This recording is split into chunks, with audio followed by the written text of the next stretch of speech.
Hello, ladies and gentlemen. Welcome to this episode of the Everblack Podcast. I'm your host, Nev. On this show, we are joined by Rou Reynolds from Enter Shikari, who'll be down here next month for the massive Good Things Festival tour, which we're all really pumped for. The lineup is incredible.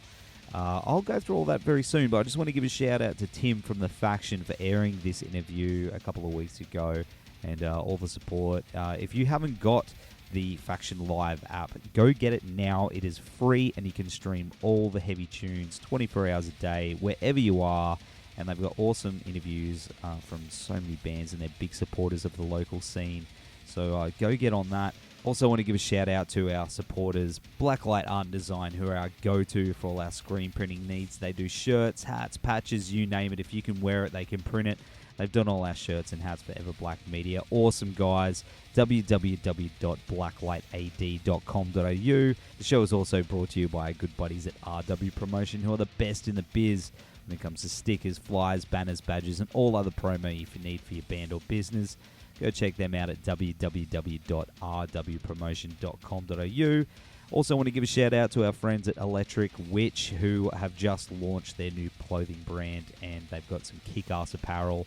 You should check them out if you like things on the darker side of life. www.electricwitch.com.au. Throw them a like on the socials as well. Also, don't forget to subscribe to the Everblack Podcast through iTunes Podcast, Spotify, Spreaker, YouTube, Facebook, where we upload them, and you can see all our reviews and articles at www.everblackmedia.com.au. All right, well, of course, if you've been living under a rock, you wouldn't have seen the massive Good Things Festival lineup, and it is incredible. I'm going to read it to you right now. Kicking off, Parkway Drive, massive headliner.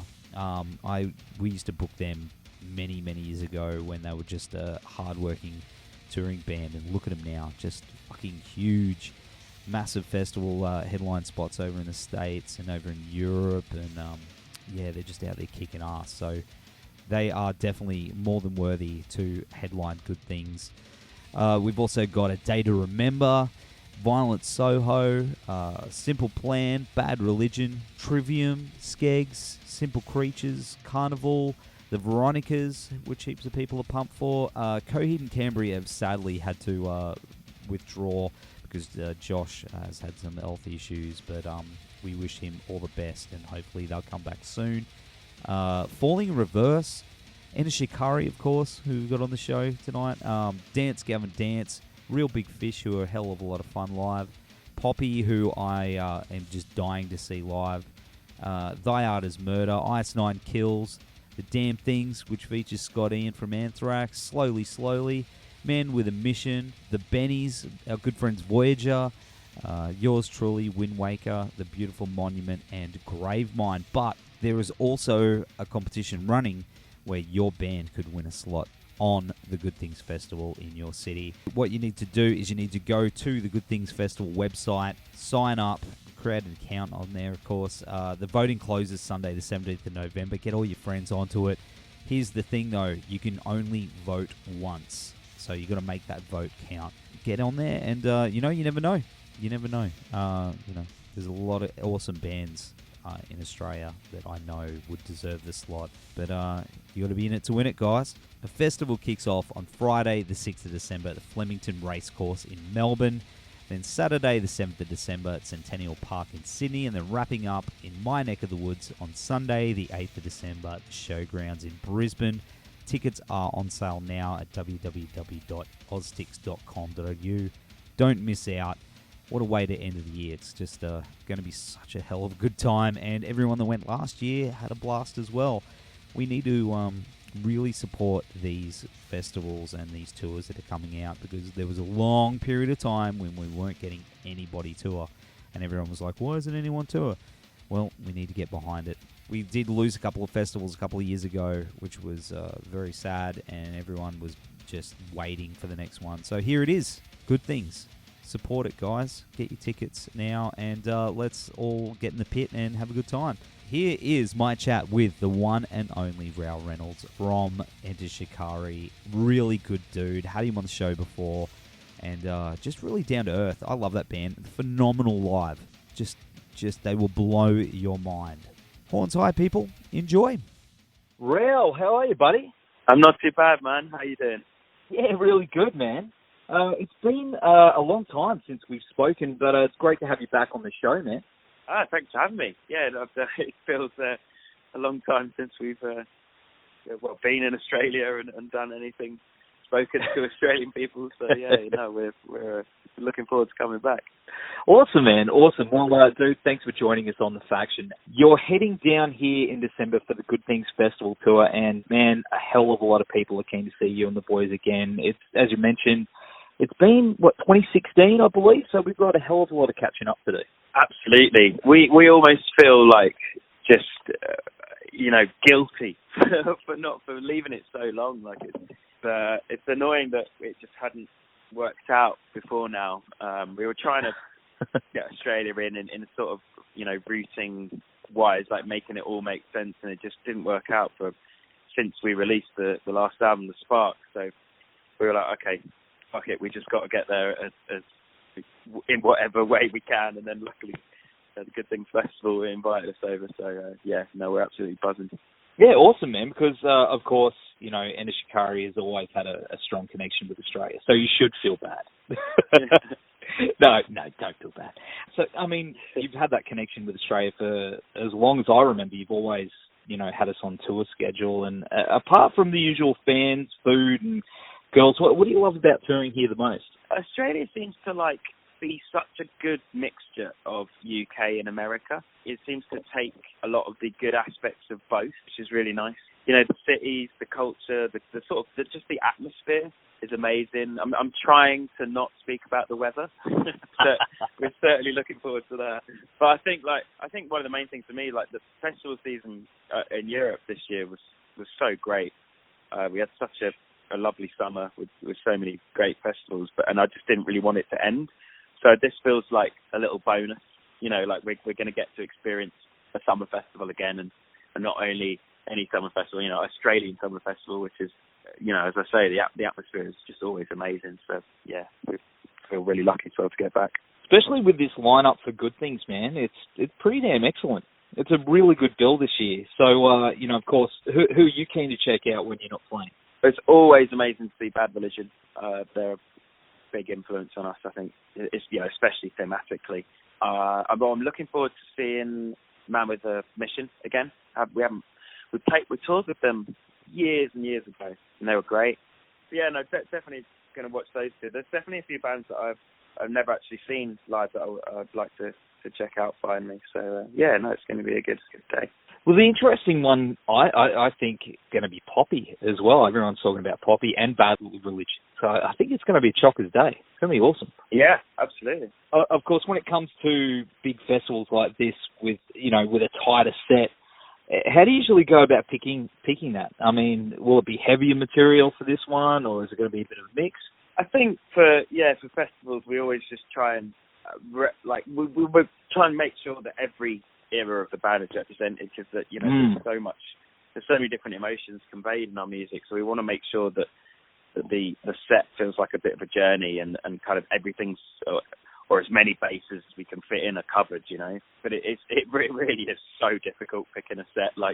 We don't argue about a lot, but that's one of the things we always end up just spending so long over, and trying to it's just that thing that you can't please everyone. But of course, then as well, we know that we haven't toured since we released The Spark, so we sort of feel a bit pressured as well to kind of play, slightly weight the set in favour of those songs, as none of them have ever been played down under. So yeah, I don't know, it's going to be tough. We'll have to get on to making the set soon, because it's going to take a while, I expect. Well, in regards to The Spark, that came out in 2017, and it's a bit more melodic compared to your previous albums, and same with the recent single Stop the Clocks. Is that something you guys are looking at exploring more with future material? I mean, it's melody, I think, it's just so important for me. I grew up with Motown and Northern Soul. My dad was a DJ in that world. So melody is just embedded to me. I could never be in sort of a death metal band or something, because I just melody and harmony is just what I live for, really. But I don't know. I think we're a band that just always like to progress and always like to discover different ways that Shikari can kind of produce music. I think it's a bit too early to tell at the moment with the next one. Like we've just started writing and demoing and stuff. We're going into the studio in a few weeks to like properly start recording. But I mean, I wouldn't say that it's going to be. I mean, Stop the Clocks felt more like the end of the Spark era. I think it was like the sort of the Disney ending, you know, the happy ending to what was, you know, an album that was you know, quite somber really. It had a lot of difficult themes addressed on it. Yeah. And Stop the Clocks felt like the kind of more positive full stop on that time period. Whereas now the stuff that's coming out at the moment seems to be a little bit more, I don't know, kind of more on edge. I think that's just the way that the world is at the moment. You know, no one really knows what the hell is going on. Like, there's so many unexpected things happening almost every month. So I think that there'll be, without sort of making broad statements, I'm sure that the next album will be a little more on edge. Awesome, man. Well, you know, if I'm correct, the band formed like 20 years ago, or just, you know, under a different name, of course. But was it 20 years? 20 years? Yeah. Of Well, Shikari? I mean, Shikari was 2003. Yeah. And our first album came out in 2007. But yeah, I mean, the three of us, so me, Rob, and Chris, were in bands together before Shikari as well. You know, we've basically been playing music since we were 11. So yeah. Well, I mean, you've stuck together pretty much all these years. Most bands have at least 8 lineup changes in that time. Yeah. What's your secret, man? I mean, you're like a little brotherhood there, hey? Yeah, it's a difficult one. Because we haven't known anything different, for us, it just feels like complete normality. You know, like I grew up in the Beatles. That was 4 guys. That was the band. It wouldn't be the Beatles if it was not those 4. And that just feels like, I mean, I'm not comparing us to the Beatles, but like that, you know, that feels like what it would feel almost not just wrong but scary if we'd had a lineup change. It would just feel like, well, I'm so comfortable making music and playing music with these guys, and we work so well together, and we've, you know, by this stage we know so much about each other, and we have like almost like a language, you know, that no one else would understand. Like we listen, we're always introducing each other to different styles of music, and we're always kind of pushing each other and progressing. So like it would just stall the process so much if anything changed in that respect. So I just feel very sort of lucky and grateful that thankfully none of us sort of have big egos, so there's nothing that sort of gets in the way there, and we're all quite laid back people. We're not exactly looking for conflict. You know, if anything, we're running away from it. So we're always, we never kind of get to a stage where it feels like we're, you know, not able to continue with the 4 members that are there. For us, that just feels normal. It's pretty special, dude. To be honest, like it's rare, and it's I feel lucky. Yeah, absolutely. Well, it's also the 10th anniversary of your second album, Common Dreads, and it's been re-released, I believe, with a glow-in-the-dark vinyl. Is that right? Yes. Yeah, I mean, it's been out of print for quite a few years, so we've put up with a lot of calls for it, and so it's great to finally have it out. Well, I mean, unfortunately, the glow-in-the-dark one's already sold out. I think there's like a few left of the normal sort of black vinyl. But yeah, it's most of, like almost every, you know, there were various sort of like bundles, and almost all of them sold out within the first 24 hours. So it's pretty ridiculous. Did you swipe one yourself? Did you get one for yourself at least? I didn't actually. I'm like the least sentimental person. Like I don't have anything. Like luckily, sort of, I have my mum for that. She collects like everything, you know, from like magazine front covers, and she has all the different pressings of everything. So luckily there is, you know, a sort of a family memory box that all of that stuff's in. But no, I'm useless for that kind of thing. That's really sweet though. That she's super proud. Yeah. That's awesome. You released a book of lyrics called Dear Future Historians, and that's brilliant, mate. It's got all your lyrics. How did that idea come about? I think for me, I'm a real details person. like, I don't subscribe to the sort of, what I would say is slightly lazy common knowledge that sort of art shouldn't be dissected or shouldn't be looked into. You know, we should just appreciate it and treat it as this like magical thing that happens. Like, I always want to know exactly how things work. This chord changing to this chord made me feel like this. Why? Like that. That's my thought process. So I think lyrically as well. Like, I want to know what people are singing about. I want to know what emotions they're trying to convey with the music. And so it really is just like a book to a younger me. You know, if the younger me was a fan of my band in this ridiculous scenario, I think it's just like something I would appreciate from bands that I loved as a kid, and that's something I'd appreciate from bands that I love now. Do you know what I mean? Like, I would like that level of knowledge, and I think that would only bring me closer to the artist. So yeah, it's a lyric book, but also has an essay for each song, basically describing what the song's about, the influences, and the various contexts for each song. And it was a joy to write as well. It was a bit of a process of rediscovery, you know, like looking back over, especially the first album, which is well over 10 years old now, is working out what I was singing about. It was quite interesting, sort of going back retrospectively and kind of delving in and working out what I was trying to get across. So it's a really interesting book to write, and I hope people enjoy it. I saw it. I've seen it online. I got to get my hands on it. It sounds like it's amazing. And you're right. I mean, I wish more bands would do that. I think you're pioneering something there, and especially, you know, for fans. Fans want that. So well done, mate. Yeah, that's awesome. Yeah, no, I mean, I'm under sort of no illusions that like there's only going to be a certain percentage of people that are into the band that want to go to that level of you know, knowing what it all is about. But yeah, as I say, like for me, that's something that I really enjoy. So. Is there any sneaky Shikari system sets around the country while you're here? Do you reckon you're going to be doing some side stuff? No, I mean, there's nothing planned. I'd certainly be open to spinning some tunes.